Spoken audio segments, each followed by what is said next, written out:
अगर मैं आपसे पूछूं कि रिसेंट मेमोरी में सबसे बड़ा इन्वेस्टमेंट की फील्ड का क्राइसिस कौन सा था, तो सबके माइंड में आएगा लीमन ब्रदर्स क्राइसिस।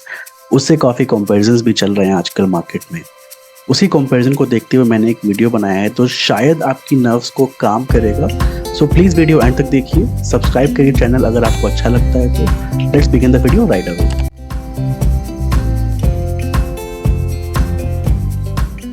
सो लीमन ब्रदर्स का क्राइसिस जो हुआ था वो रातों रात नहीं हुआ था, वो काफी टाइम से चल रहा था, सिस्टमिक रिस्क था। और उस टाइमलाइन को फॉलो करते हुए मैं यहाँ आपको निफ्टी का चार्ट दिखाऊंगा। यहाँ आप देखेंगे कि अप्रोक्सीमेटली जनवरी 2008 शुरुआत में ही कुछ डाउनफॉल दिखना शुरू हो गया था निफ्टी में। यहाँ से ये गिरते गिरते अराउंड 6200 के लेवल से आते आते मैं सितंबर 15 पे जाऊंगा एग्जैक्ट, जिस दिन लीमन ब्रदर्स ने बैंक्रप्सी फाइल की थी। सितंबर 15 पे यहाँ पे मैं थोड़ा सा जूम इन करूंगा जिससे आप क्लियरली देख सके कि क्या हुआ था।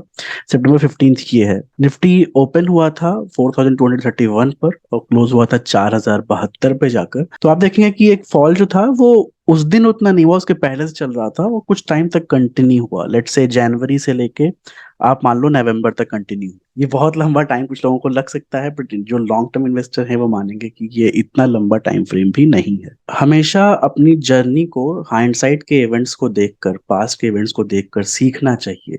अगर आप टेक्निकली देखें तो अक्टूबर लास्ट ईयर से ही हम डाउन ट्रेंड में है। मार्केट एक रेंज में ही कंसोलिडेट कर रहा है, वहां पर कुछ थ्रिल वाला अपसाइड मूवमेंट नहीं आ रहा है। वैसे ही जो ये क्राइसिस हुआ था ये 2 जनवरी से शुरू हुआ था और अप्रोक्सीमेटली नवंबर तक ये डाउन चलता रहा 6200 से आकर निफ्टी पहुंच गया बॉटम करीब 2545 तक। सो इन इवेंट्स को हमेशा बिगर पिक्चर के टर्म्स में देखना चाहिए। जनवरी से लेकर यहाँ तक आया, यस डेफिनेटली डाउन ट्रेंड है। डाउन ट्रेंड में क्या करना चाहिए हमें? दूर रहना चाहिए मार्केट से। सिंपल रूल है, दूर रहना चाहिए। इन्वेस्टेड हैं, बहुत अच्छे स्टॉक्स हैं, प्रॉफिट में हैं, तो कुछ प्रॉफिट बुक कर सकते हैं। लॉस में है तो आप एग्जिट ले सकते हैं, वेट कर सकते हैं, डिपेंडिंग कि आपकी स्ट्रैटेजी क्या है, आपकी स्टाइल क्या है, आप कितना डाउनसाइड देख सकते हैं। बट इवेंचुअली आपको याद रखना है कि यहाँ पर भी जो आपके रीसेंट माइंड में सबसे बड़ा क्राइसिस रहा है, वहां पर भी ये जनवरी से लेकर गिरा है approximately end of the year तक। उसके बाद कुछ टाइम कंसोलिडेट करके धीरे धीरे ऊपर बढ़ना शुरू हो गया है। अब यहाँ पर एक आर्ग्यूमेंट हो सकता है कि जो 2008 जनवरी में इन्वेस्टेड था और वो इन्वेस्टेड रहा, उसने अपना सारा प्रॉफिट तो धुलवा लिया और वापस उसको अपने पुराने लेवल पे पहुंचने में लग गया अप्रोक्सीमेटली 3 साल। सो ऐसे इवेंट्स में सबसे सिंपल स्ट्रैटेजी क्या है कि आप दूर रहिए मार्केट से, ऑब्जर्वर बन जाइए। अब जो आपको जनवरी से नवंबर तक का फॉल बहुत बड़ा दिख रहा था, वही स्केल को मैं अगर वीकली कर दूं तो यहाँ पर आपको एक पिक्चर क्लियर लगेगी। यहाँ पर देखिए क्या हुआ है, कहाँ पर थे और कहाँ आ गए। अभी हम करेंटली 2023 में चल रहे हैं।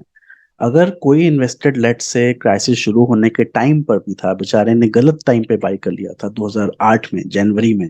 अगर रफ कैलकुलेशन में यहाँ पर करूं तो अगर उसने एकदम टॉप पे बाई किया है और पूरा ड्रॉ डाउन देखा, एग्जिट नहीं मारा, तो भी ओवरऑल 185% प्रॉफिट पे बैठा है अगर हम करेंट टेरेबल मार्केट परफॉर्मेंस की बात करें तो। अब ये होगा कि नहीं होगा, फर्स्ट पार्ट तो वीडियो का था कि लेट से आप जो कह रहे हो मैं मान लेता हूं कि ऐसा ही होगा, तो इतना बड़ा फॉल आ जाएगा। मेरे से अगर आप पूछते हो, आई वुड से ऐसा नहीं होगा। बिकॉज यूरोप में जो क्राइसिस चल रहा है वो आज का नहीं है। बेशक आपने खबरें आज देखी हो क्रेडिट सुई की या बाकी बैंक्स की, बट ये ब्रूइंग चल रही थी 3 महीने पहले से ही। इस पर भी मैं एक बड़ा वीडियो लेकर आऊंगा जहां मैं एक्सप्लेन करूंगा क्रेडिट सुइस में क्या क्या गड़बड़ चल रही थी। सो माई टू सेंट्स इज, बने रहिए मार्केट में। अगर प्रॉफिट में है, डर लग रहा है, एग्जिट ले लीजिए। अगर एग्जिट नहीं भी लेते हैं तो आपका कोई खास नुकसान नहीं होगा। अगर यहाँ पर आप लंबे टाइम को माइंड में लेकर आए हुए हैं तो please I request you to not panic. Buying selling panic में आकर मत कहिए। दिमाग ठंडा रख के, अगर प्रॉफिट चाहिए, पैसे की नीड है, निकाल लीजिए, कुछ कैश हाथ में रखिए। तो जो 2008 में 11 महीने का फॉल हुआ था, अगर ये खुदा ना खास्ता उतना बड़ा क्राइसिस बन जाता है तो आपके पास कुछ कैश भी रहे। वो सिचुएशन एक ठंडे दिमाग के साथ बना लीजिए, चिल करिए मार्केट में। कोई जरूरत नहीं टेंशन लेने की। Eventually you'll turn out to be the winner. That's everybody's promise who has been an investor. Stay tuned to Anand Academy. We'll keep bringing such videos. Thank you so much.